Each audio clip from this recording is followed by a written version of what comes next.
Friends, இன்னைக்கு நம்ம சேனல்ல வாழைப்பூ எப்படி க்ளீன் பண்ணணும்னு பார்க்கலாம். ஃபர்ஸ்ட் வாழைப்பூக்கு வெளியில இத மாதிரி ரெட் கலர்ல இருக்கும், மடல்னு சொல்லுவாங்க. அதை நம்ம ரிமூவ் பண்ணோம்னா அதுக்குள்ளதான் வாழைப்பூ எல்லாம் இருக்கும். இத மாதிரி நம்ம அந்த வாழைப்பூவை தனியா எடுத்து ஒரு பிளேட்ல வச்சிடலாம். இதே மாதிரி நம்ம எல்லா மடலையும் ரிமூவ் பண்ணிட்டு வாழைப்பூ எல்லாத்தையும் தனியா எடுத்து வச்சிருக்கேன். வாழைப்பூல கடைசி வரைக்கும் நம்ம ரிமூவ் பண்ணா இத மாதிரி சின்னதா ஒரு பார்ட் இருக்கும். இதையும் நம்ம தூக்கி போட்டக்கூடாது, குக்கிங்க்கு யூஸ் பண்ணலாம். வாழைப்பூ கிளீன் பண்ண போது இத மாதிரி ஒரு குடல் மாதிரி இருக்கும், அதை நம்ம ரிமூவ் பண்ணிடலாம். அதே மாதிரி ஒரு நரம்பு மாதிரி இருக்கும், இந்த ரெண்டு பகுதியுமே நம்ம ரிமூவ் பண்ணிடணும்.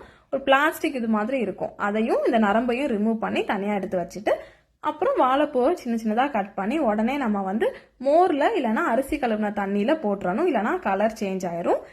அதுக்கப்புறமா நான் சூப்பரா வாழைப்பூவை ஒரு பொரியல் பண்ணிருக்கேன். இந்த ரெசிபி நான் சீக்கிரமா அப்லோட் பண்றேன். இந்த வீடியோ பிடிச்சிருக்குன்னா என்னோட சேனலை சப்ஸ்கிரைப் பண்ணுங்க. பாய்.